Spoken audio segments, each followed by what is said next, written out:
Education classes 2.7 YouTube channel में आप लोगों का वेलकम है साथियों। आज समान ज्ञान के मोस्ट इम्पोर्टेंट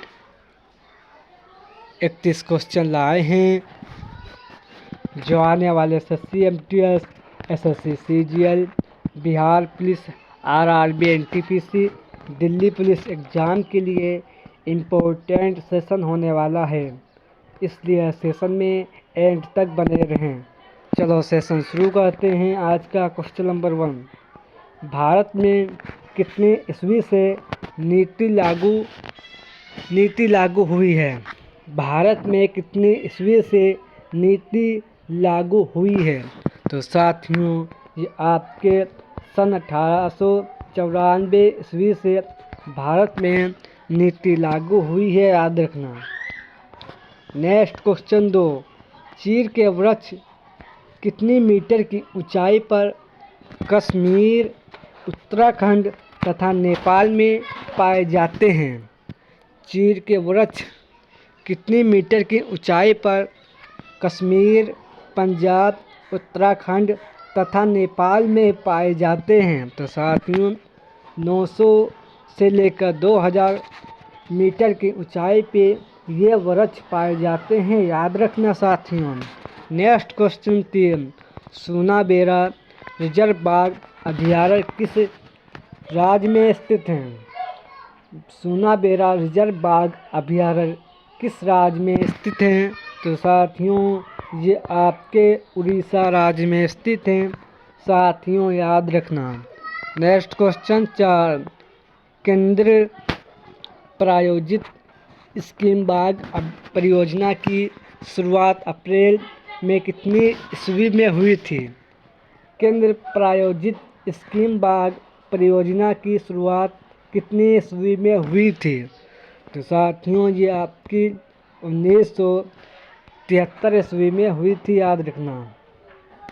नेक्स्ट क्वेश्चन 5, वर्तमान में देश के 18 राज्यों के 7127 वर्ग किलोमीटर क्षेत्र में कितने बाघ संरक्षण केंद्र स्थापित किए जा चुके हैं? वर्तमान में देश के 18 राज्यों की 7127 वर्ग किलोमीटर क्षेत्र में कितने बाघ संरक्षण स्थापित किए जा चुके हैं? तो साथियों 50 स्थापित किए जा चुके हैं, याद रखना। नेक्स्ट क्वेश्चन 6, काराकोरम दर्रा किस राज्य में है?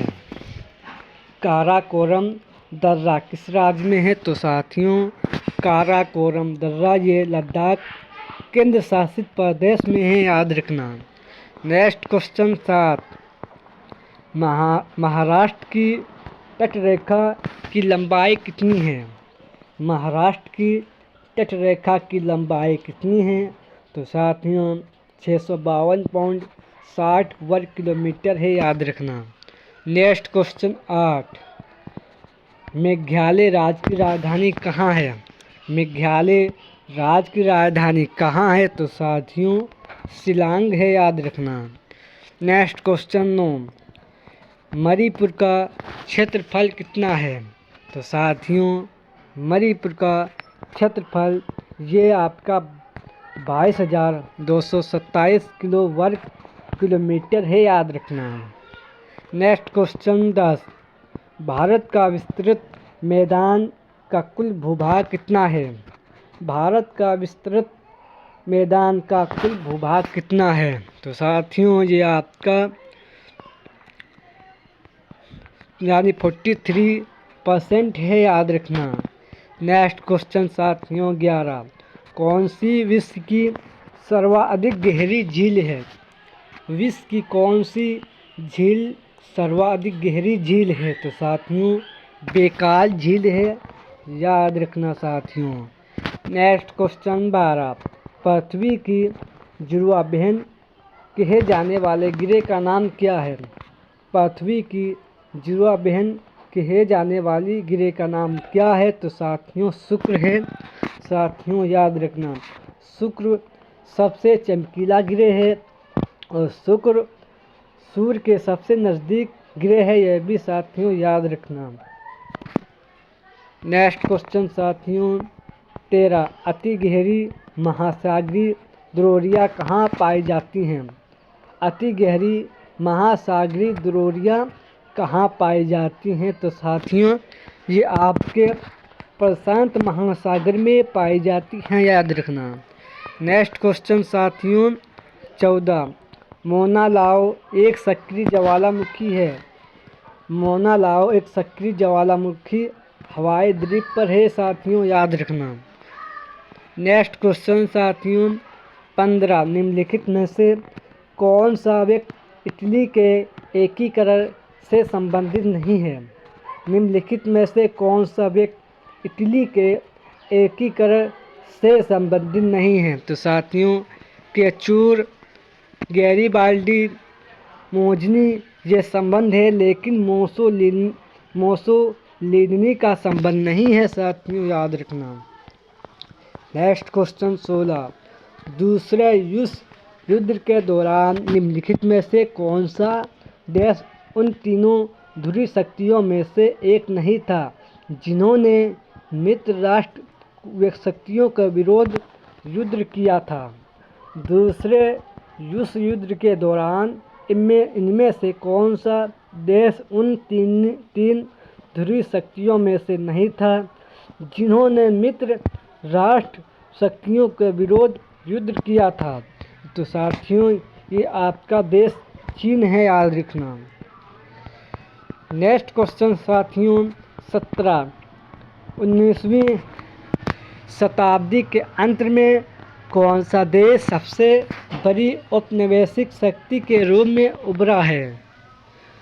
19वीं शताब्दी के अंत में कौन सा देश सबसे बड़ी औपनिवेशिक शक्ति के रूप में उभरा है?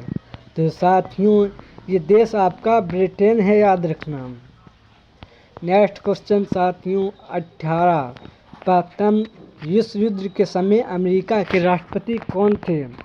प्रथम विश्व युद्ध के समय अमेरिका के राष्ट्रपति कौन थे? तो साथियों ओड्रो थे, याद रखना। नेक्स्ट क्वेश्चन 19, प्रथम विश्व युद्ध की समाप्ति कब हुई थी? प्रथम विश्व युद्ध की समाप्ति कब हुई थी? तो साथियों 11 नवंबर 1918 ईस्वी को हुई थी, याद रखना। नेक्स्ट क्वेश्चन 20, कितने ईस्वी में माओ ने अपने आप को मार्क्स घोषित कर दिया था? तो साथियों कितने ईस्वी में माओ ने अपने आप को मार्क्सवादी घोषित कर दिया था? तो साथियों ये आपके सन 1920 ईस्वी में घोषित किया था, याद रखना। नेक्स्ट क्वेश्चन 21, गोविंद महल जो हिंदू वास्तुकला का प्रतिमा का उदाहरण है ये कहाँ स्थित है? गोविंद महल जो हिंदू वास्तुकला का प्रतिमा का उदाहरण है ये कहाँ स्थित है? तो साथियों ये आपका मध्य प्रदेश के ग्वालियर शहर में स्थित है, याद रखना। नेक्स्ट क्वेश्चन साथियों 22, मोहिनीअट्टम परंपरागत नृत्य किस राज्य का है? मोहिनीअट्टम परंपरागत ये नृत्य किस राज्य का है? तो साथियों ये नृत्य केरल राज्य का है, याद रखना। नेक्स्ट क्वेश्चन 23, निम्नलिखित में से किसे कालाश्याम पेगोरा के नाम से जाना जाता है? निम्नलिखित में से किसे कालाश्याम पेगोरा के नाम से जाना जाता है? तो साथियों ये आपके कोराक के सूर्य मंदिर को जाना जाता है, याद रखना। नेक्स्ट क्वेश्चन 24, पुराणों की कुल संख्या कितनी है? पुराणों की कुल संख्या कितनी है? तो साथियों पुराणों की कुल संख्या 18 है, याद रखना। नेक्स्ट क्वेश्चन 25, प्रथम गुप्त शासक जिसने परम भागवत के उपाधि धारण की थी वह कौन था? परम गुप्त शासक जिसने परम भागवत की उपाधि धारण की थी वह कौन था? तो साथियों वो आपका चंद्रगुप्त द्वितीय था, याद रखना। नेक्स्ट क्वेश्चन 26, मोहम्मद बिन कासिम द्वारा सिंधु की विजय कब हुई? मोहम्मद बिन कासिम द्वारा सिंधु की विजय कब हुई? तो साथियों ये आपकी 716 ईस्वी को हुई थी, याद रखना। इसका सही आंसर ऑप्शन नंबर बी हो जाएगा। नेक्स्ट क्वेश्चन साथियों 772 ईस्वी में सिंधु की मोहम्मद बिन कासिम के द्वारा सिंधु की विजय 712 ईस्वी में हुई थी साथियों, तो याद रखना इसका सही आंसर ऑप्शन नंबर सी हो जाएगा। नेक्स्ट क्वेश्चन साथियों 27, मोहम्मद बिन कासिम कहाँ का निवासी था? तो साथियों मोहम्मद बिन कासिम ये आपका अरब का निवासी था साथियों, याद रखना। नेक्स्ट क्वेश्चन 28, शेरशाह सूरी का मकबरा किस राज्य में स्थित है? तो साथियों शेरशाह सूरी का मकबरा ये आपका सासाराम बिहार राज्य में स्थित है, जिसके वो बिहार राज्य के सीएम नीतीश कुमार जी हैं और बिहार राज्य की राजधानी पटना है। बिहार में लोकसभा सीट 40 सीट हैं, ये भी साथियों याद रखना है। नेक्स्ट क्वेश्चन 29, कांग्रेस का पहला अधिवेशन भारत के किस शहर में हुई थी? भारत का पहला अधिवेशन भारत के किस शहर में हुई थी? तो याद रखना साथियों भारत में बम्बई शहर में हुई थी, जिसका वर्तमान में नाम मुंबई है, याद रखना साथियों। नेक्स्ट क्वेश्चन 30, वेदों की ओर लौटो का नारा किसने दिया? वेदों की ओर लौटो का नारा किसने दिया? तो साथियों ये दयानंद सरस्वती जी ने दिया था, याद रखना। इसका सही आंसर ऑप्शन नंबर ए हो जाएगा। नेक्स्ट क्वेश्चन 31, उच्च न्यायालय के न्यायाधीशों के अवकाश ग्रहण करने की उम्र कितनी वर्ष है? उच्च न्यायालय के न्यायाधीशों की अवकाश ग्रहण करने की उम्र कितनी है? तो साथियों ये आपके 62 वर्ष है, याद रखना साथियों। नेक्स्ट क्वेश्चन 32, अंडमान एवं निकोबार द्वीप समूह का उच्च न्यायालय कहाँ है? अंडमान निकोबार द्वीप समूह का उच्च न्यायालय कहाँ है? तो साथियों उच्च न्यायालय कोलकाता में है, याद रखना। नेक्स्ट क्वेश्चन 33, प्रारंभ में पृथ्वी किस अवस्था में थी जो बाद में ठंडी होकर ठोस बनी? प्रारंभ में पृथ्वी किस अवस्था में थी जो बाद में ठंडी होकर ठोस बनी? तो साथियों प्रारंभ में पृथ्वी की अवस्था गैसीय तथा तरल थी, याद रखना, जो बाद में ठंडी होकर ठोस बनी साथियों, याद रखना। ये आज के सेशन में 33 क्वेश्चन वेरी मोस्ट इम्पोर्टेंट थे, जो आने वाले SSC-MTS, SSC CGL, Bihar police, UPSC आने वाले स्टेट के सभी प्रकार के एग्ज़ाम के लिए इम्पोर्टेंट सेशन था। सेशन पसंद आए तो लाइक करें और चैनल को सब्सक्राइब करें। जय हिंद, जय भारत।